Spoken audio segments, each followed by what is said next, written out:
जुल्म की खिलाफत में जो जान दांव पर लगाते हैं वो इतिहास में शहीदों की तरह याद किए जाते हैं। एक अकेली लड़ जाएगी, जीतेगी और बढ़ जाएगी। लोगों का भला न कभी इनका मकसद रहा है, न कभी रहेगा। ऐसे लोग दूसरों की तो जान लेते हैं लेकिन खुद कभी जान नहीं देते हैं। ये लोग शहीद भी उधार लेते हैं। हम और आप लोग मिलकर के निगेटिव पॉलिटिक्स नहीं करते हैं, हम और आप लोग मिलकर के पॉजिटिव पॉलिटिक्स करते हैं। हिम्मत को बनाना हथियार और असूलों को बुनियाद रखना, अपने हौसलों को हौसला देने के लिए अपने शहीदों को हमेशा याद रखना। जुल्म की खिलाफत में जो जान दांव पर लगाते हैं वो इतिहास में शहीदों की तरह याद किए जाते हैं। आज का दिन कार्यकर्ताओं की शहादत को याद करने का है, लेकिन आंख में आंसू लेकर के और आंख में आंसू ला करके नहीं, बल्कि सर को ऊपर उठा करके, क्योंकि ऐसी शहादतें ही किसी दल और उसके नेता और देश का गौरवशाली इतिहास बनाती हैं। ये हर किसी पार्टी के सौभाग्य नहीं होता, ऐसा हर दल के लिए सौभाग्य नहीं बनता जिसे ऐसे जान देने वाले वर्कर्स मिलते हों। मुझे इस बात की प्रसन्नता है कि आदरणीय दीदी के पास ऐसे वर्कर हैं जो अपनी जान भी दे देते हैं लेकिन परवाह नहीं करते हैं।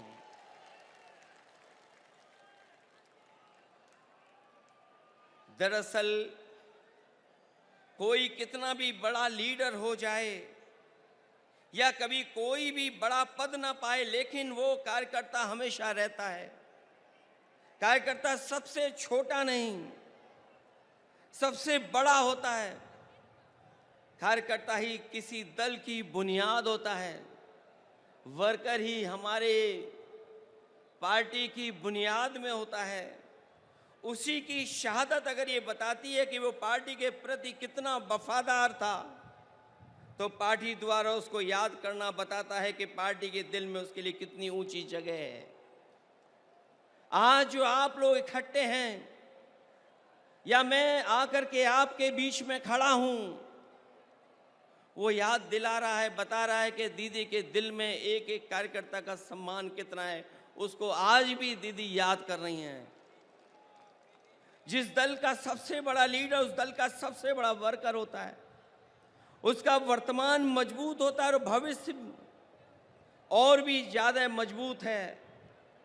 पिछले चुनाव में मुझे याद है जब दीदी संघर्ष कर रही थी, आदरणीय ममता दीदी के लिए मैंने 2 लाइनें कही थी। जब वो असली लड़ाई में थी, पैर में चोट थी, वो चल नहीं पा रही थी, उसके बावजूद भी वो चुनाव प्रचार में थी। और उस समय हम लोगों ने देखा और यही कहा था कि एक अकेली लड़ जाएगी, जीतेगी और बढ़ जाएगी। जब दीदी को हम लोगों ने देखा था कि पैर में प्लास्टर बांध करके वो अपने कार्यकर्ताओं के लिए और सरकार बनाने के लिए आपसे आह्वान कर रही थी, उस समय जो वो लाइनें थीं वो उस समय भी महत्व रखती थीं। और आज जब मैं इतने बड़े कार्यकर्ताओं के बीच में आया हूं, तो मैं उन लाइनों को दोबारा कहता हूं कि एक अकेले लड़ जाएगी, जीतेगी और बढ़ जाएगी। उस समय भी हमारा मतलब ये नहीं था कि दीदी अकेले लड़ रही हैं, तब भी हमारा मतलब यही था कि दीदी अपने कार्यकर्ताओं के साथ जान हथेली पर लेकर के एक होकर के लड़ रही हैं। ऐसे कम नेता होते हैं जो अपनी जान हथेली पर रख करके लड़ते हों, और उनका साथ इतनी बड़ी संख्या में लोगों ने देने का काम किया है। वर्कर किसी व्यक्ति का नाम नहीं होता है। बल्कि एक विचारधारा में विश्वास रखने चलने का नाम होता है। हालतों को बदलने के लिए मर मिटने तक के संघर्ष का नाम होता है। क्योंकि एक बार पॉलिटिकल वर्कर जब खड़ा हो गया साथ, तो वो जीवन भर उस पार्टी के साथ खड़ा होता है। मैं ऐसे कार्यकर्ताओं को धन्यवाद और आभार प्रकट करूंगा कि जो दीदी के साथ जब शुरुआती संघर्ष किया होगा, उस दिन से आज तक उनके साथ खड़ा दिखाई दे रहा है, उनके साथ संघर्ष करता हुआ दिखाई दे रहा है। और जब हम देश की राजनीति को देखते हैं तो आज की चुनौती बड़ी है। सांप्रदायिक ताकतें अपना षड्यंत्र रच रही हैं। जो सत्ता में लोग हैं दिल्ली में, और दिल्ली के इशारे पर जो लोग बैठे हैं जगह जगह पर, वो लगातार षड्यंत्र कर रहे हैं। लेकिन मैं जानता हूँ आपका साहस, आपकी बहादुरी, आपका साहस जो दीदी के साथ है, वो हर षड्यंत्र का मुकाबला करने के लिए तैयार हैं। देश को ऐसी ताकतें हैं जो विभाजनकारी राजनीति के नाम पर बांट करके हमेशा के लिए राज करना चाहती हैं। लेकिन ऐसा करने में वो कुछ समय के लिए कामयाब भी हो जाएं, पर आखिरकार वो हारेंगे, क्योंकि गलत मंसूबे कभी अपनी मंजिल नहीं पाते हैं। जो इंसान और इंसाफ के साथ खड़े होते हैं, जीत आखिर उन्हीं की होती है। जो नकारात्मक लोग अंदर से डरे होते हैं, वही साजिश करते हैं। मुखबरी का काम तो कर सकते हैं, लेकिन सामने की लड़ाई लड़ करके जान देने की हिम्मत उनमें कभी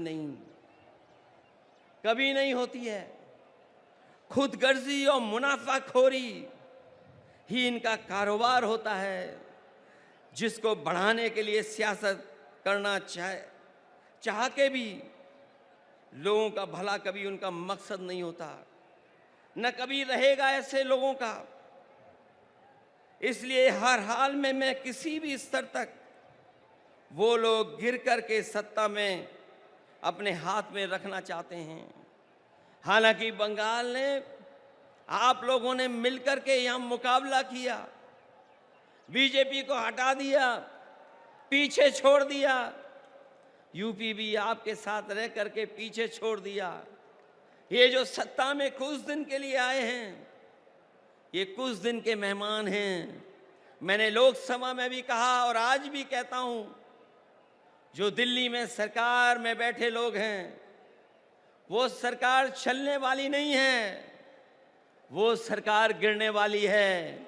और हम और आप लोग देखेंगे एक दिन कि यही सरकार गिरेगी और हमारे आपके लिए खुशियों के दिन भी आएंगे। इसलिए मैं कहना चाहता हूं, लोगों का भला न कभी इनका मकसद रहा है, न कभी रहेगा। इसलिए हर हाल में किसी भी स्तर तक गिरकर सत्ता अपने हाथ में रखना चाहते हैं। ऐसे लोग दूसरों की तो जान लेते हैं, लेकिन खुद कभी जान नहीं देते हैं। ये लोग शहीद भी उधार लेते हैं। अगर इनका इतिहास उठा करके देखेंगे षड्यंत्रकारी लोगों का, ये लोग शहीद भी उधार लेते हैं, दूसरों के महापुरुषों को अपना बताने का षड्यंत्र करते हैं। क्योंकि नकारात्मक लोगों के पास अपने महापुरुष नहीं होते, न इनके पास गुरुदेव होते हैं, न नेताजी होते हैं। जो लोग इंसानियत को बांटते हैं, उनके बीच कोई महापुरुष भी कैसे बन सकता है, कैसे आ सकता है? महापुरुष होने की पहली शर्त यही है कि उसके दिल में इंसानियत धड़कती हो और जो सच के साथ देने के लिए कोई भी कीमत चुकाने को तैयार रहता हो। ऐसी हिम्मत और हौसला नकारात्मक राजनीति करने वालों में न कभी रहा है और न कभी रहेगा। जब जब जनता जागरूक होती है, ऐसे लोगों में खलबली मच जाती है। इनके झूठे प्रचार और जुमलों की कलई खुदने लगती है और ये भी हताश होकर के आपस में लड़ने लगते हैं। जो लोग नकारात्मक ताकतें आखिर में अपने अंदर ही कलह से खत्म होती हैं। आज देश जाग उठा है ऐसी ताकतों को पैर उखाड़ना शुरू हो गए हैं। हम और आप लोग मिल कर के निगेटिव पॉलिटिक्स नहीं करते हैं, हम और आप लोग मिल कर के पॉजिटिव पॉलिटिक्स करते हैं। और पॉजिटिव पॉलिटिक्स का वक्त आने वाला है, और वही वक्त आएगा जब लोगों के जीवन में बदलाव आएगा। हम सब लोग मिल कर के देश को बचाने के लिए, संविधान को बचाने के लिए, भाईचारा को बचाने के लिए हम सबको एक होना है और एकजुट रह करके इनका मुकाबला करना है। इसलिए आज यहाँ आए हर समर्पित कार्यकर्ता से मैं आखिर में यही कहना चाहूँगा कि आपका नेता, आपकी नेता बहुत बड़ी नेता हैं। उन्होंने लड़ करके, संघर्ष कर करके, अपनी जान को जोखिम में डाल करके इस दल को, इस पार्टी को आपका साथ लेकर के यहाँ पहुँचाया है और दूर तक जाना है। इसलिए जिस तरीके से आपने हमेशा उनके संघर्ष में साथ दिया है, मुझे पूरी उम्मीद है कि आप लोग साथ देंगे। और मैं आज के दिन जब अपने शहीद कार्यकर्ताओं के साथ याद करते हुए यहाँ आप खड़े हैं, मैं आपको भरोसा दिलाता हूँ कि हम लोग भी आपका हमेशा हमेशा साथ देंगे। जो लड़ाई आने वाले समय में होने जा रही है, उसमें हम आपके साथ खड़े दिखाई देंगे। मैं आखिरी में आप लोगों के बीच में उन बातों को कहना चाहता हूँ, एक एक कार्यकर्ता के लिए कहना चाहता हूँ कि हिम्मत को बनाना हथियार और असूलों को बुनियाद रखना, अपने हौसलों को हौसला देने के लिए अपने शहीदों को हमेशा याद रखना।